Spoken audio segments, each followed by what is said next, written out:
buenos días, tardes o noches. Bienvenidos a Pepperstein 77.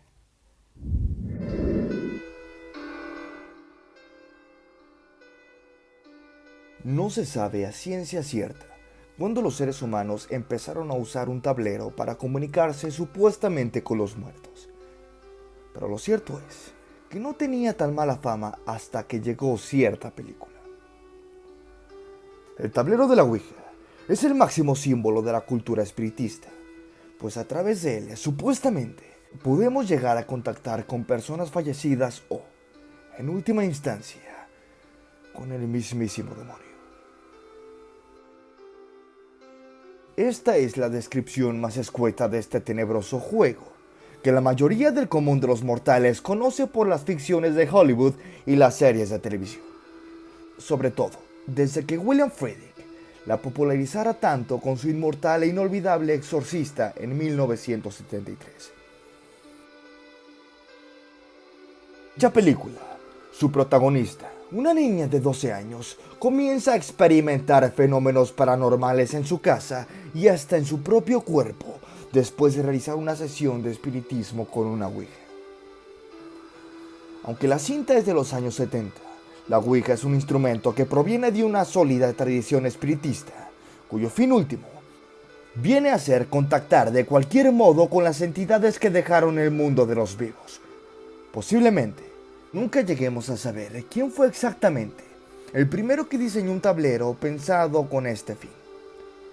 Hay fuentes que aseguran que nació en China, allá por el año 1100 a.C., durante la dinastía Song. En aquel tiempo, un medium se encargaba de trazar una serie de caracteres sobre la arena o la ceniza en estado de trance, por lo que no haría falta un instrumento físico como un tablero para contactar con espíritus. Aunque, según el diccionario infernal, escrito por el demonólogo francés Jacques Collin de Plancy en 1818, la cultura árabe fue la primera en diseñar un artilugio con el que trascender al más allá. Se llamaba Sairaya y se componía de una serie de círculos o ruedas paralelas correspondientes a los cielos de los planetas, que se colocaban unos sobre otros marcados con muchas letras que se encontraban por su movimiento. Como vemos, la forma de usarla iba asociado a lo cósmico. Las ruedas o los círculos debían alinearse exactamente según la posición de ciertos astros en el cielo. No es casualidad que Plancy fuera francés. Aunque la popularización del uso de la Ouija surgió en Estados Unidos a finales del siglo XIX, fue en París donde el espiritismo comenzó a cobrar una importancia cultural bastante importante, sobre todo para la alta sociedad. El filósofo Allan Kardec, a pesar de ser un hombre de ciencia y de letras, empieza a interesarse por lo oculto cuando oye hablar por primera vez de una especie de mesa parlante sobre las que se reunían amigos para contactar con espíritus. Pronto empezó a asistir a este tipo de reuniones para estudiarlas en profundidad, para acabar más que convencido por ideas tan poco materialistas como la inmortalidad del alma o la posibilidad real de comunicación con las personas fallecidas. De hecho, escribió varios libros sobre el tema que luego resultaron canónicos para la disciplina ocultista. Por ejemplo, el libro de los espíritus en 1857 o ¿Qué es el espiritismo? En 1862. Como te decía, fue en Estados Unidos donde el espiritismo alcanzó su verdadero auge gracias a las hermanas Fox.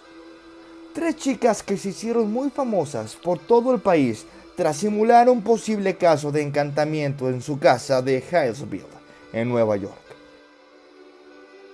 Según relata la periodista Linda Rodríguez McRobbie en Smithsonian Mag, empezaron a afirmar que oían ruidos extraños por la noche, hasta el punto de lanzar preguntas a viva voz para que después las entidades paranormales les respondieran con golpes en la pared. Aunque finalmente, una de las hermanas confesó años después de que había sido ella la responsable de engañar a sus hermanas. Sin embargo, la semilla del espiritismo ya estaba instalada en la cultura estadounidense de la época, teniendo un recorrido que llega hasta hoy en día, sobre todo en fechas como Halloween.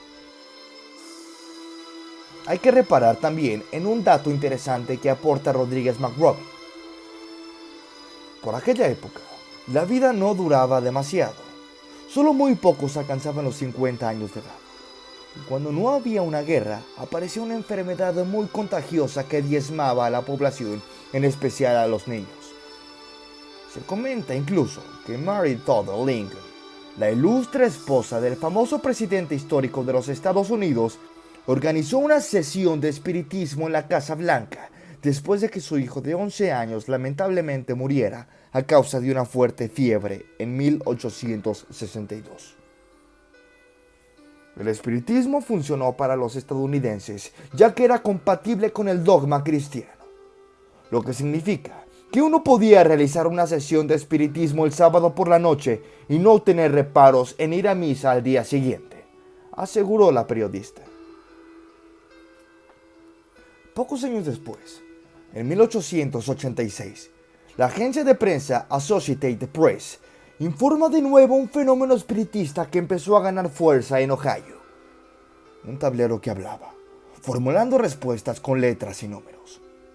Y un hombre llamado Charles Kennard vio una gran oportunidad de negocios clara y en 1890 funda la Kennard Novelty Company, dedicada exclusivamente a producir y distribuir estas tablas parlantes. Lo único que faltaba era un nombre llamativo para el público y que ellos pudieran recordar fácilmente. Según se cuenta, la palabra Ouija proviene del término francés y alemán oi y ja respectivamente. Pero, según cuenta Sociedad Histórica, la palabra Ouija no proviene de esta fusión, sino de una propia sesión de espiritismo llevada a cabo por uno de los miembros de la compañía que se autodeclaró a sí misma como medium. En unos pocos años, el producto comenzó a distribuirse en más ciudades hasta convertirse en un rotundo éxito comercial hasta hoy en día. La fiebre espiritista continuó escalando en el país norteamericano en el primer tercio del siglo XX, y más aún, después de desastres nacionales tan importantes como la Primera Guerra Mundial en el 18 o la Gran Depresión del 29. Se hizo aún más famosa cuando el famoso ilustrador estadounidense Norman Rockwell publicó una portada del Saturday Evening Post de un matrimonio celebrando una sesión de Ouija con una sonrisa de oreja a oreja. Se trata de una portada histórica, pues refleja lo muy introducido que estaba este tablero en la clase media estadounidense. En la prensa de la época, la Ouija comenzó a estar presente en la crónica negra, tanto como excusa para los homicidas como método alternativo de resolver crímenes para los detectives. El tablero llegó hasta inspirar historias literarias. Una de las novelistas más famosas de la época, Pearl Curran, afirma escribir sus novelas bajo el influjo de un espíritu de la sociedad inglesa del siglo VII. Sin embargo, fue gracias al exorcista de Friedrich cuando la Ouija adquirió ese tono negativo y terrorífico para el gran público, pues hasta entonces se presentaba como una actividad más o menos divertida. La película cambió el tejido de la cultura pop, asegura Robert Murch, investigador, que ha realizado una profunda investigación sobre este controversial y enigmático tablero. Cuéntame, amigo, ¿crees que este tablero en verdad pueda contactar con entidades del más allá? ¿Y crees que haya sido una atribución positiva en la psique de una sociedad decadente? Déjame en la caja de comentarios que me interesa mucho conocer tu opinión. Aquí tu amigo Pepponstein reportándose. Un saludo.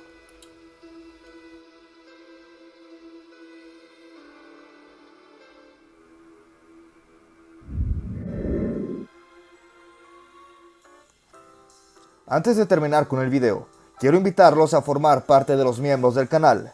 Tendrán muchos beneficios como obtener insignias especiales, ver contenido exclusivo o mirar contenido antes que sea público, así como pedirme directamente algún tema de qué hablar, al igual que pedirme alguna canción para tocar, entre muchos beneficios más. Si mi trabajo les gustó, los invito a que dejen su like y se suscriban al canal. ya que me ayudan un montón a continuar con este proyecto, además de que es totalmente gratis. Larga vida a todos ustedes, amigos, y recuerden, ¡Let's rock!